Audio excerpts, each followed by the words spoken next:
On this week's episode of Capital City Sports, baseball hosts Tennessee for a weekend series. The defending champs take on the Citadel at Carolina Stadium. And we head to the boardroom to break down all the baseball action. This is Capital City Sports.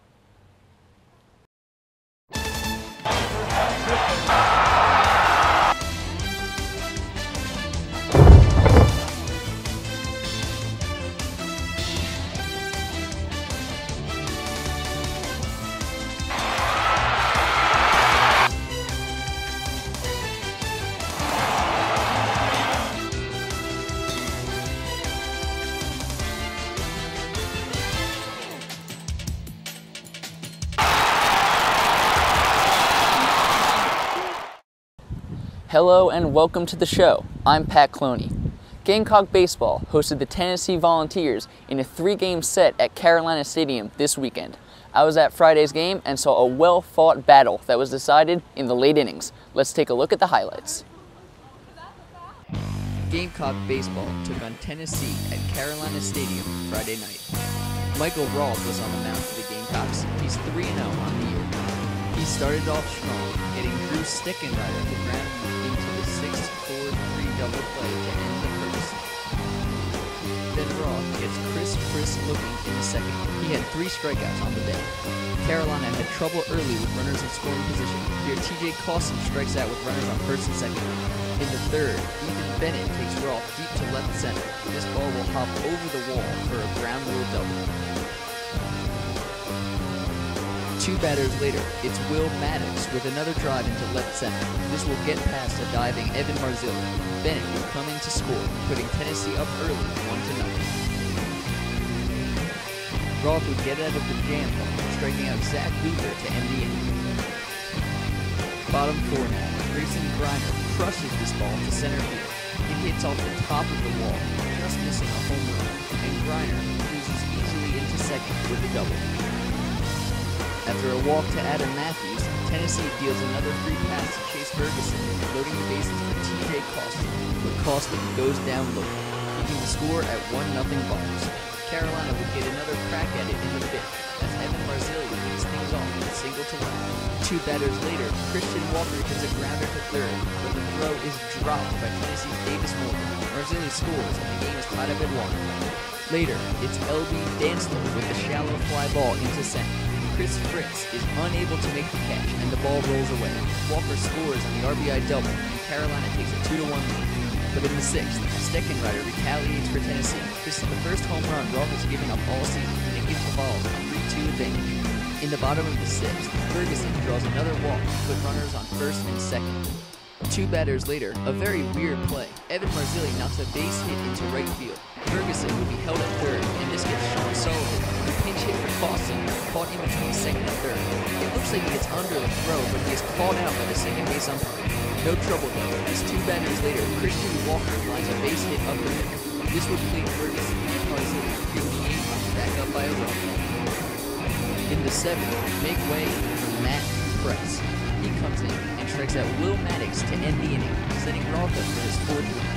But Price would run into trouble in the 8th. With runners on second and third, he gets a ground ball to Joey Candy.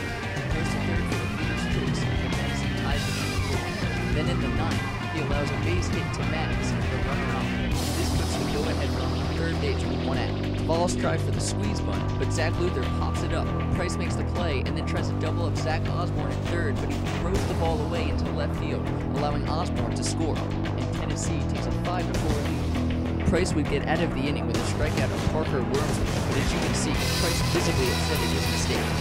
Carolina would have a chance in the 9th as Bryson Selleck drives the ball to center field, but Chris Fritz hauls it in at the winning. Tennessee wins the first game of the series 5-4. The Gamecocks will look to bounce back with a heartbreaking loss on Saturday night. At Carolina Stadium, I'm Pat Cloney, Capital City Sports. So how did Carolina fare at the plate during the weekend series? Let's send it to Justin and Alyssa in the boardroom to find out.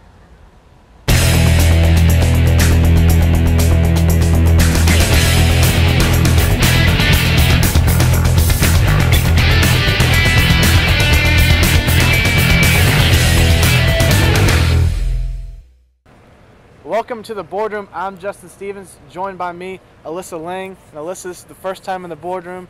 How are you feeling today? Nervous, but I'll do my best on my first time. Now, to start things off, we're having 4 segments of boardroom this weekend.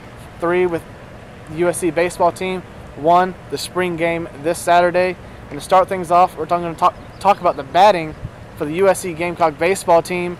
They had Tennessee this past weekend, then last night they had Citadel. Alyssa, tell me how they did against Tennessee. Tennessee was definitely less than stellar. They had about 5 hits, 9 walks. Somehow they managed 9 walks, and they got hit 3 times at the plate. So they were a lot. They need a lot of improvement when it comes to batting. After the game, Ray Tanner said that he believes that he has a lot of really good hitters on this team. They just need time to loosen up and really get into the groove of things. And he thinks that their hitting game is really going to improve. You know, besides that, you know, the starting, I guess, first 3 with Marzilli, they had Matthews in the number 2 spot and Walker at the 3. The rest of the lineup is pretty young, so it's going to be pretty cool to see like how they develop later on in the season. Definitely. And going into the postseason. Now the Citadel game, they started off kind of slow, but then got things rolling in the later part of the innings. Yeah, it remains scoreless, and then finally bases loaded. Griner hit a home run to start, really bringing in the runners to score points, and then from there the Gamecocks just took it away. Citadel could not keep up, and the game ended 8-0, so definitely a good confidence booster for the team as well. Yeah, it seems like the batting is sorting to step up. You know, Christian Walker has been there the whole season. We're just, you know, waiting to see how these freshmen, Tanner English, TJ Costin, maybe some of them, how they step up and progress as the season goes on. It'll definitely be cool to see their improvement. That does it for the first segment of the boardroom. We'll be back to break down pitching for the USC baseball team. Coming up after the break, we take a look at Game 2 of the Tennessee series, and the guys in the boardroom break down Carolina's pitching and defense. Stay with us.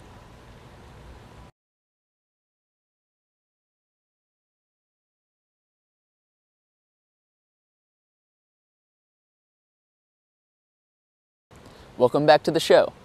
Baseball looked to bounce back from its loss against Tennessee on Saturday night. I was at the game again and saw another great SEC contest. Let's take a look at the highlights.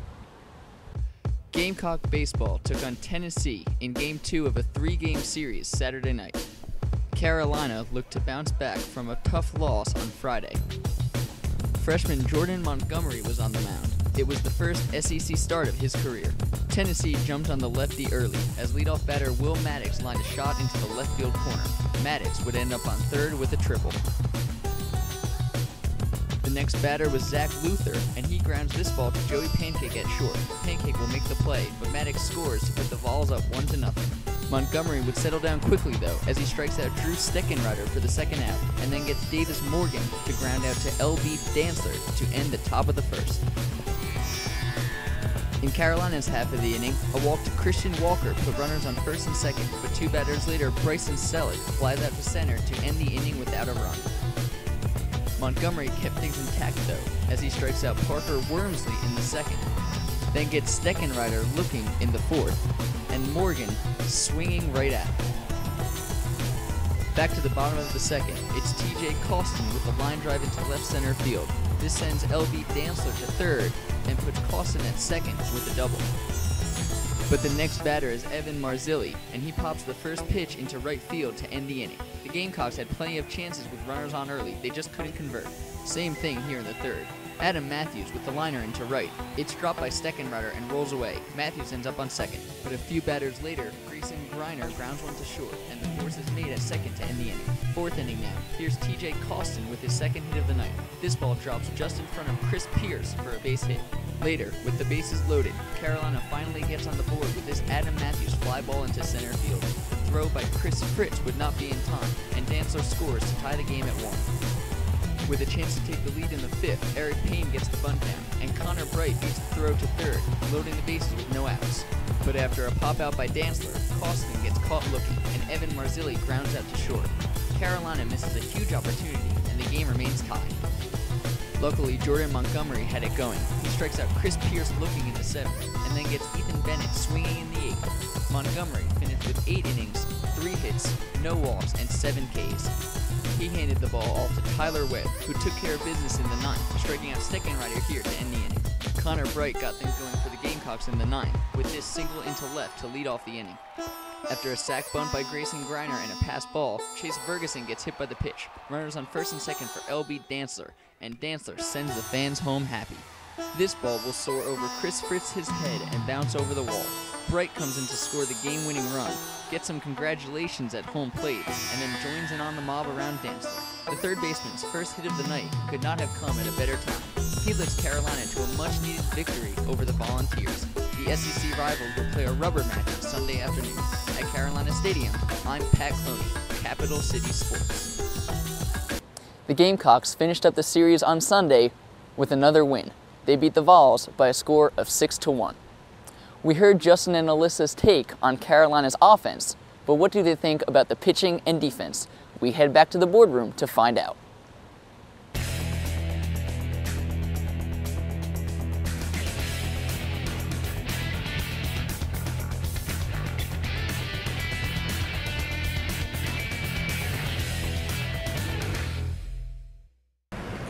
Welcome back in the boardroom. Now, we just broke down the batting for the USC Gamecock baseball team, and now we're going to go to the pitching.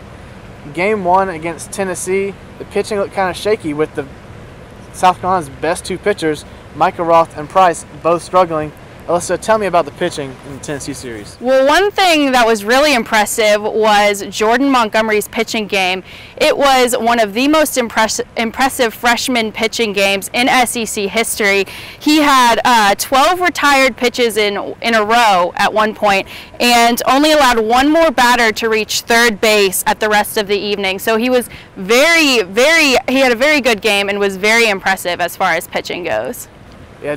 Montgomery is a local kid, Sumter High School, about 20 minutes away from here, so it's really good to see him come up for the Gamecocks. I think his first Saturday start of the year and just, blow everybody's mind. And the Gamecocks took that, strong performance in Game 2 with Montgomery and Game 3 to the Citadel as they held him to 0 runs in the game.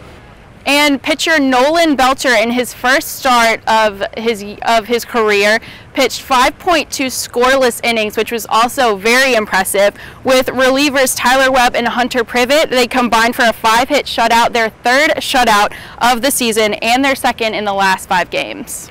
Yeah, the USC pitching, besides in Game 1 with Roth and Price, which is kind of highly unlikely that they're the two that would mess up, looked pretty good this weekend against Tennessee and in the weekday series against Citadel. Let's hope the Gamecocks have what it takes to do that same thing against Mississippi State this weekend. And we'll be back to break down Mississippi State game after the break. Coming up, baseball takes on the Citadel, and we head back to the boardroom to preview next weekend's series against Mississippi State. Stay with us.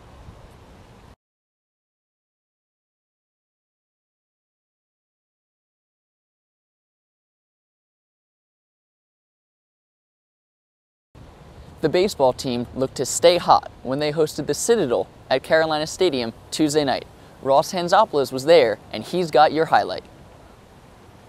On Tuesday, April 10th, the 23-9 South Carolina Gamecocks take on the 13-19 Citadel Bulldogs. The Gamecocks came off their series against Tennessee, winning it 2-1, and on the mound starting is Nolan Belcher. After striking out the first 2 batters, Belcher had a solid night of pitching, retiring the first 3 batters in the top of the first. Starter Kevin Connell got the start for the Bulldogs, and he retired Marzilli and Matthews, and Christian Walker will reach on base with an infield single, getting the first hit of the night for the Gamecocks.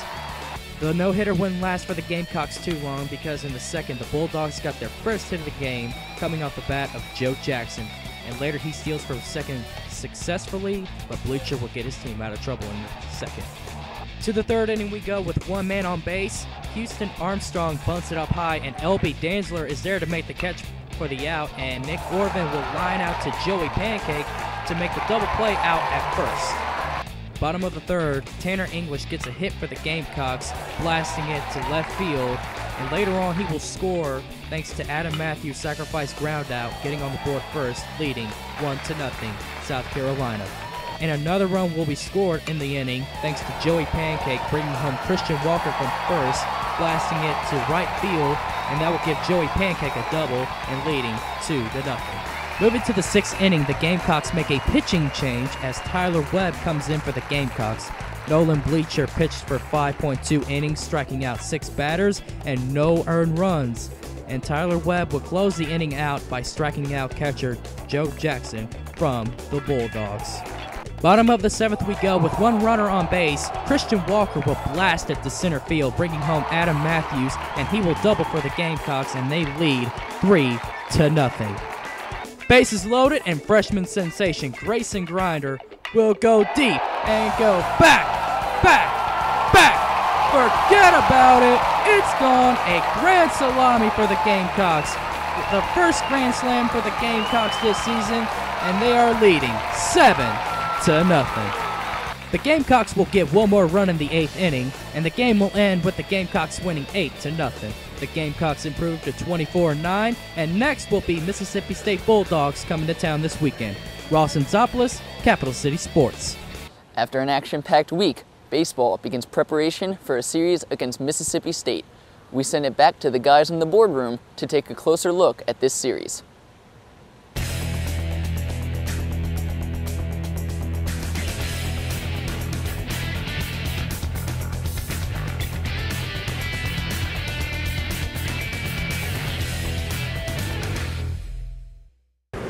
Welcome back in the boardroom.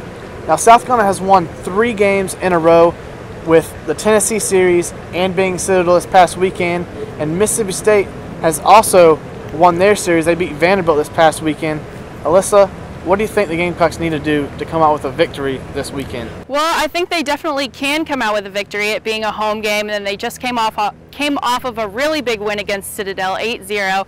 And like Coach Ray Tanner said, you know, just loosen up with the batting, things like that. Batting is something where we really need to improve on. Pitching has been really good the past few games. So I think with a combination of a good pitching game, and if the guys can just start getting some hits off, then we'll be able to sweep the series. Yeah, I was thinking game 1, that same thing that happened in Tennessee won't happen again. Roth will not struggle again, and Price, I think he'll come back to his form as a fantastic closer. And I think, let's see what Montgomery and the rest of the pitching does this whole weekend also. And thing to put out, Mississippi State 2-6 on the road this year. The 5-7 SEC play, which is the same as South Carolina, but I wouldn't put them in the same category as South Carolina. South Carolina's had their troubles this year, but you know, they're still back-to-back, you know, defending national champs. And Alyssa, what do you think the prediction, or what's your prediction this series against Mississippi State? I think we'll be able to come out and sweep them. I hope that we'll have enough confidence built up from the past few games, and that our guys will be able to sweep Mississippi State out. I'm gonna have to agree with you on that one. I also think a sweep for the Gamecocks. You know, last time I was in the boardroom, I think I said Florida was going to take 2 games and we were just going to take 1. A lot of people probably weren't happy with that, but I'm back on the Gamecock train now. Sweep for the Gamecocks. And after the break, we're going to break down the spring football game this weekend. Coming up next, Justin and Alyssa preview the football team's spring game. We'll be right back.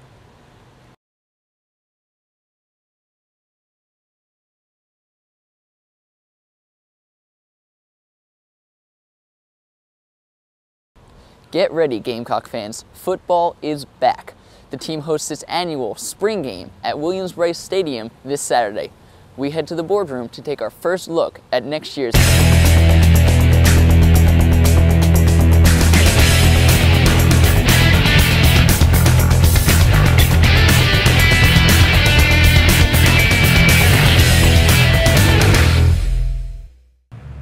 Welcome back to the boardroom. Now we're going to talk about football. You know, it's not football season, it's springtime now, but the spring game is this Saturday, and people are going to see, you know, what they expect this upcoming season. Wide receivers wise, Alshon leaves. He's projected as a 1st or 2nd round pick in the NFL draft, and he was a huge target last year for Connor Shaw. Alyssa, how do you think the receiving corps is going to do this year without him? Well, the coaching staff is really looking to somebody to step up to take Alshon's place, and right now it's looking like Ace Sanders. He was 2nd on the team last year as far as receptions go with 29 catches. He's looking very strong in the spring game, in the scrimmages for the past few weeks. They're also looking to step up in the tight end positions because, you know, they're looking for other people to step in to fill Alshon's shoes.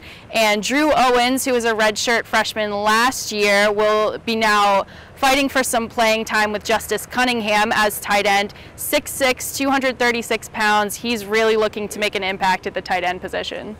USC hasn't really had a standout tight end since Wesley Saunders a few years ago. Then he got in NCAA trouble. Let's hope that doesn't happen to any of our tight ends or any of our receivers this year, because we're going to need them.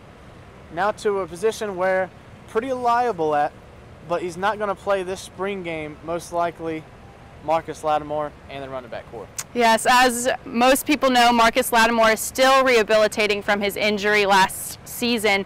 So the coaching staff has looked to Kenny Miles and standout freshman from last year, Brandon Wilds, to carry their running game. Kenny Miles has been a standout player, especially over the past few scrimmages. He had 4 snaps for 52 yards in last week's scrimmage and is definitely looking to make an impact, as he will be staying for his final season. Same with Brandon Wilds. They are definitely fighting for playing time, as Brandon was the standout running back to replace Lattimore from last season. Yeah, we're definitely going to see a competition for that number 2 spot between Wilds and Kenny Miles going to the spring game. Now to the defense. They also lose a whole bunch of people to the NFL draft. A whole bunch of first-round picks. Melvin Ingram, Stephon Gilmore, both projected in the top 20. Then you have probably the best person on the defense last year, Tony Allen, who came up with play after play for that defense. Alyssa, what do you expect from the defense in the spring game? Well, I'm actually not too concerned about the defense for next year. You know, we're bringing back Jadeveon Clowney, obviously, SEC Freshman of the Year, coming into this season after 36 tackles and 8 sacks last year. A combination of him and Devin Taylor is going to be a very scary defensive end combination, possibly one of the best in the nation. Also, with Devontae Holloman coming back, they're looking to blitz him a lot more, which is really making the defense look like it's going to be a big threat next year.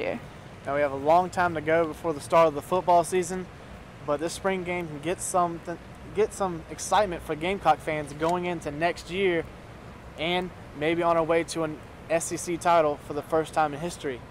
That does it for this segment of the Boardroom, and for Boardroom for the show. We'll be back next week to break down the series against Mississippi State. Well, that does it for us this week. If you missed anything or just want to watch the episode again, you can head to our website at sgtv.sc.edu.